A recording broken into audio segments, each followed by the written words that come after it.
Ayana's days always began before the sun rose and ended long after it disappeared, her life stitched together by exhaustion, the clatter of plates, and the suffocating smell of coffee grounds that never seemed to leave her skin no matter how many showers she took, and though she was only 22 years old, the lines of fatigue etched across her face and the heaviness in her step suggested someone much older, someone who had already carried more than her share of burdens. She had been working at Mel's Diner on the corner of Broad Street for 3 years, ever since she graduated high school with grades that might have earned her a scholarship if life had been kinder, if bills hadn't piled up like storm clouds, if her mother hadn't passed away just months before, leaving her with nothing but a few faded photographs, a tattered diary, and a peculiar emerald-studded ring tucked inside a jewelry box so fragile it looked like it might crumble into dust the moment she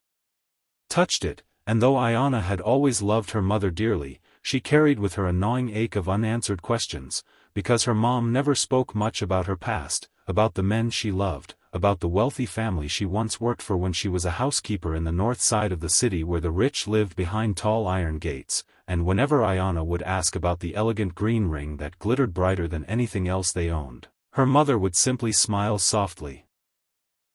and say, "It's nothing important, just a gift," before tucking it away as if even looking at it too long might summon unwanted ghosts. Ayana's childhood had been marked by struggle, yet also by warmth, because her mother, despite being overworked and underpaid, filled their tiny apartment with laughter, with late-night stories whispered under threadbare blankets, with lullabies sung in a voice that carried both strength and sorrow, and though she never told Ayana who her father was, she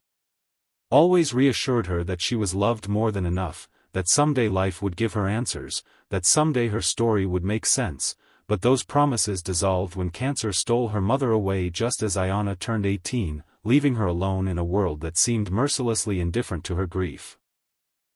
She tried community college for a semester, balancing classes with long shifts at the diner, but the rent notices on the door and the empty fridge forced her to make a choice, and so she dropped out, trading textbooks for aprons, dreams for tips that barely scraped together enough for bills, though she held on to one stubborn belief, that her mother's memory, and perhaps that ring, meant more than she understood, that maybe one day she would discover why her mother kept it with such reverence, even as everything else crumbled around them.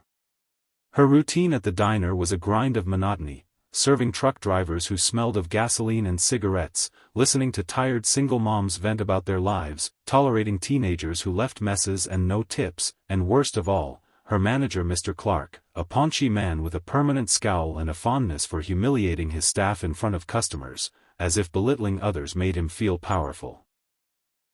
Ayana endured it with gritted teeth, reminding herself that each paycheck, no matter how meager, kept the lights on in her one-room apartment and allowed her to keep the worn photograph of her and her mother taped to the fridge, a reminder of why she kept pushing forward. On rainy evenings, when the diner was half empty and she stood staring out the window at the neon lights reflecting on puddles, she often imagined another life, a life where she could walk into a bookstore without checking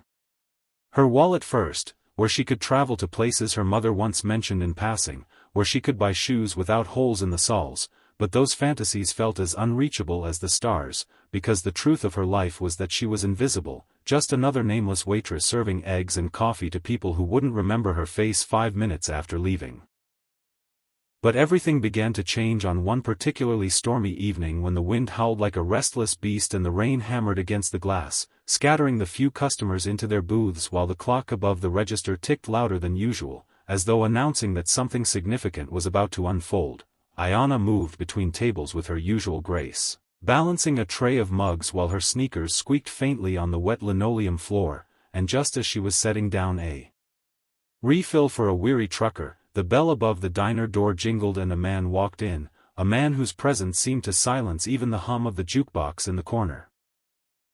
He was tall, broad-shouldered, dressed in a charcoal gray suit that clung perfectly to his frame, his polished shoes reflecting the fluorescent lights above, and his aura screamed wealth, confidence, and authority, the kind of aura that never belonged in a place like Mel's Diner where coffee was bottomless because no one could afford anything better, and the moment Ayana saw him, something deep inside her whispered that this was no ordinary customer.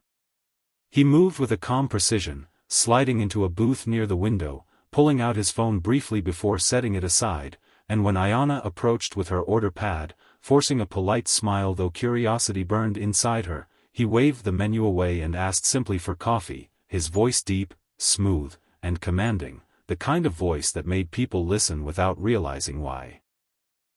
She nodded, turned to leave, but then as he reached to adjust his cufflinks, the movement caught her eye, and her gaze locked on something that nearly made her stumble, the ring on his hand, an emerald ring that shimmered under the fluorescent lights in a way that made her chest tighten, because it wasn't just similar to her mother's, it was identical, down to the way the green gem was flanked by two smaller diamonds, the unique swirling gold band, the subtle engraving at the edge that only someone who had stared at it 1,000 times would notice, and before she could stop herself, the words slipped from her lips, raw and unfiltered, "My mom has a ring like that." The man froze, his cup halfway to his lips, and for a moment the only sound was the rain drumming against the windows. Then slowly, he set the cup down and turned his full attention to her, his eyes narrowing with a sharpness that made her feel both exposed and strangely important, as though she had just revealed a secret she didn't even know she held. "What did you say?" he asked quietly, his tone no longer casual but heavy with urgency. And Ayana, suddenly self-conscious, stammered, "I just meant, my mother had a ring just like that, same design, same color. I always thought it was some kind of imitation, but seeing yours," she stopped when she saw the flicker of something in his eyes, something that looked like recognition mixed with disbelief, and then he leaned forward, lowering his voice as if they were conspiring. "Your mother, what was her name?" And Ayana, confused and wary, gave him the name she had whispered to herself countless times in her grief, Lydia James. The effect was immediate, the man's face paled, his hand trembled against the cup, his lips parted as if to speak but no words came out, and Ayana, unnerved, shifted on her feet, wondering why this stranger reacted so violently to a name that should mean nothing to him, until finally he whispered hoarsely, "It can't be," and then, after a long pause, he looked at her with eyes that seemed to see not just her but through her, into her very soul, and he asked in a voice breaking with something unspoken, "Tell me.